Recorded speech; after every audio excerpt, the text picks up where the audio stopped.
The CLO for this lesson is that students will be able to graph and writing functions using the parent functions and transformations, as well as the following language.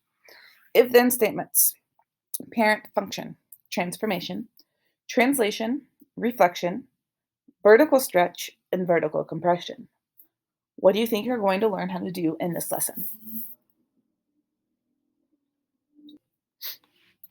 So if we start with the vocabulary, so the parent function is the main guy that shows the shape, the transformation. It's any ways we can change it. Types of transformations are translations, which means to move, reflections, which means to flip, and then vertical stretch and vertical compressions are the new ones for this lesson. So if we jump over here, the notes are about vertical stretches and compressions, which if you remember, vertical just means up and down versus horizontal means left and right. And so you can call them vertical stretches or horizontal compressions, or vertical compressions and horizontal stretches, because they're opposite of each other. But mainly it's when the graph is taller, which is when it gets stretched out, or shorter, which is when it gets compressed. For vertical, because vertical up and down is either taller or shorter. So this is when you're thinking about it vertically. When you're thinking about the same thing horizontally, when the graph gets fatter is when it's getting stretched out. And when it gets thinner is when it gets compressed, like pressed together. In this lesson, on the test, they only talk about vertical ones. And so we're just going to talk about vertically only for this lesson. So we're going to start with a vertical stretch.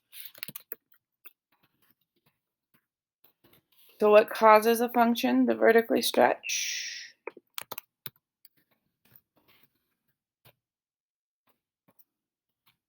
Well, in the equation, what causes it is a whole number, meaning bigger than 1 in front.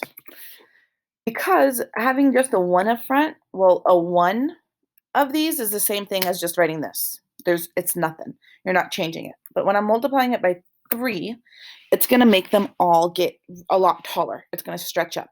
Let me show you. If I take the cube root of -1, that means what times itself 3 times is -1. The answer to that is -1 times -1 times -1 is -1. For this one, it's what times itself 3 times is 0. Well, 0 times 0 times 0 is 0. This one, it's what times itself 3 times is +1. Well, 1 times 1 times 1 is +1. If I do the same thing, but then this time there's a 3 in front, it means times the answer by 3. So -1 times 3 is -3. 0 times 3 is 0. And 1 times 3 is 3. So if I were to graph them, the original has a point at 0, 0, 1, 1, -1, -1. And then because it's a cubed root, instead of shooting up, I'm going to still go up, but up towards the side.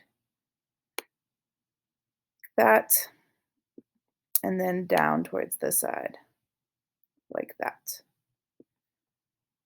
And then for my new one, if you look, the point's still 0, 0, so the vertex hasn't moved. But at +1, I'm not going up 1, I'm going up 1, 2, 3. See how it stretched up? It got taller.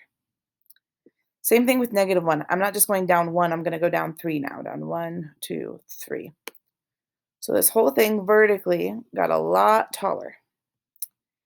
But still, I make the same shape where I U up and I go sideways and down It's just vertically taller now. So this is called a vertical stretch. So if I had to write the transformations, I would say there was a vertical stretch by 3. Because it vertically stretched by 3.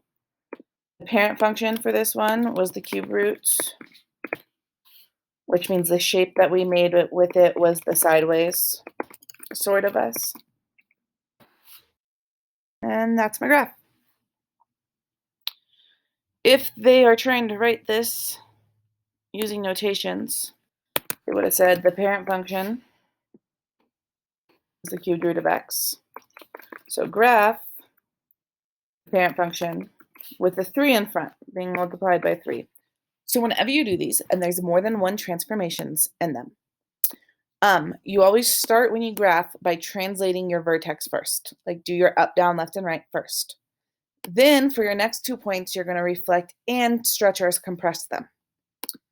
So to show you, let's start with what's the parent function here. We're doing the absolute value, which makes what shape? The V shape. And then what are all of the transformations that you see? Well, the negative in front tells us to reflect over the vertex. The 2 in front tells me that there is a vertical stretch of 2, or by 2, however you want to say it. So it's not negative 2. The negative is a part of the reflection. And then the 2 is the stretch. Then the -1 on the inside says to translate right 1. The +3 at the end means to translate up 3. So those are all the different transformations we have so far. So if I go ahead and I make this graph,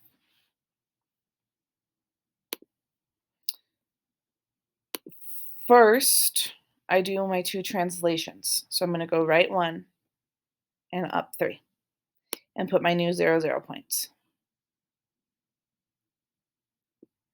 Now, when I look at my major points to plot for absolute value, it says right 1 and then up 1. But this 1's going to change now. So this whole up and down and how many can change based on the up and down changes if there's a reflection.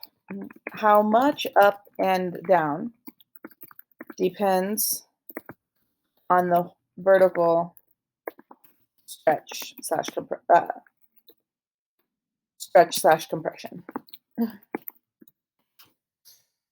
So that number in front, it's usually called an A. And that A in front, if it's not there, it's an invisible 1, which means we're always going up or down 1.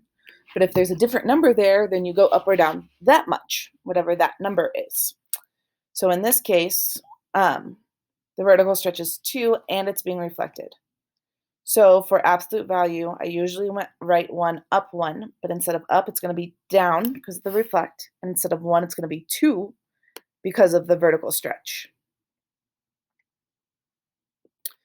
So this makes it down 2. Same thing with left, and then instead of up, it's going to be down, and instead of 1, it's going to be 2. And then I create my correct shape for absolute value, which is a V, but it's a V that's being reflected. So it's like an upside down V. And then that's this graph. If they were writing it the other way, they would have said that the parent function is the absolute value of x. Therefore, you should graph -2, so reflect, and have a vertical stretch of 2, the parent function, when it's being translated right, 1, and up 3. The only difference is that they're going to use the f of x notation instead of putting the absolute value symbol. But it would mean the same thing. You'd get the same answer for a graph. The next one, the next transformation, which is going to be our last one, is a vertical compression. So So in an equation, what causes a function to vertically compress? The answer is a fraction in front, meaning less than 1. Because some fractions are more than 1, and if it's more than 1, if you're multiplying by a number bigger than 1, you're always going up. You're going to get more. But if it's less than a whole, then you're going to end up with less when you multiply. So let me show you the parent function. So this is x squared. So -1 times -1 is +1. But then when you multiply 1 by a fourth of 1 is like a fourth of a dollar is 25 cents. This went down a lot. When you plug in 0, 0 squared is 0. When you times that by a fourth, it's still 0. And then when you plug in 1, 1 squared is 1. But when you times it by a fourth, you get 0.25 again. So even though for the original one,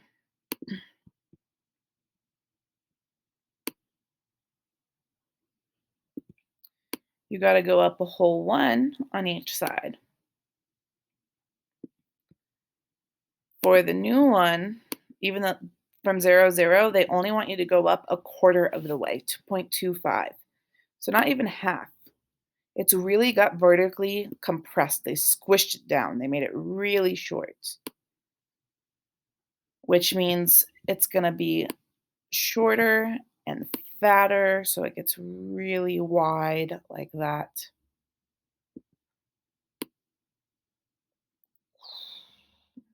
So like in Desmos, because it's probably going to be a better picture.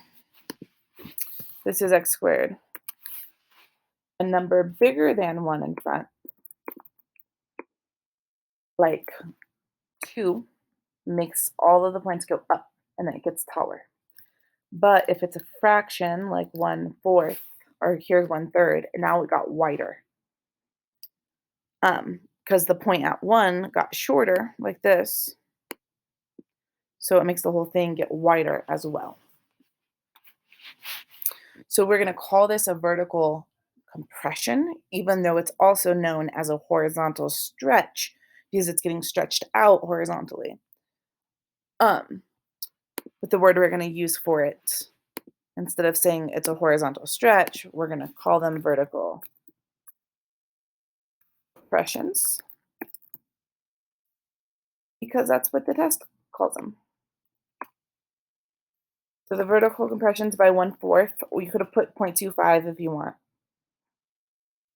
The parent function for this one was the quadratic with an x squared, which makes the parabola shape. We did all that. We did our vertical compression by going only up a fourth of the way and then making it super wide, and we did the right shape with it because it's a quadratic. The notation for this would have been if f of x is x squared, then we are graphing a fourth of f of x. Example 2 brings a lot of things together. So in this situation, which part of it is the parent function? Square root part. So the square root tells you that it's the square root, which makes what shape? It's the side, it's the top half of the sideways U. And what are all of the transformations you see in this equation? Well, we got a lot. If I just work left to right, this negative in front means to reflect over the vertex. Then the 1/2 in front means I have a vertical compression by half. Because that fractions less than 1/2 is not a whole, it's less than 1. So it's making it shorter, it's compressing it. The -1 that's under the square root, since it's under there with the x, it's a translate right 1. And the +3 at the end means to translate 3.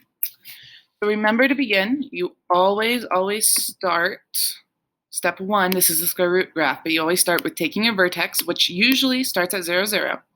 But we have to translate that based on the transformations in the equations. So the two translations is to go right 1 and up 3. So I have to do both those. Go right 1, up 3, put it up.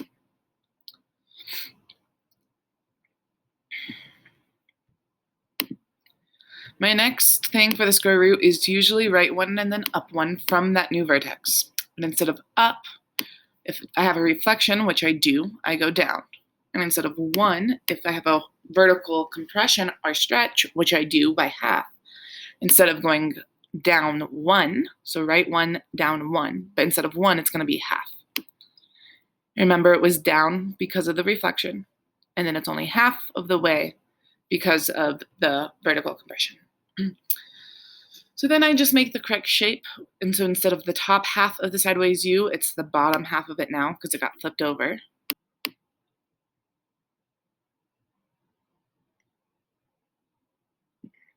And then that's my picture. For using the other notation, remember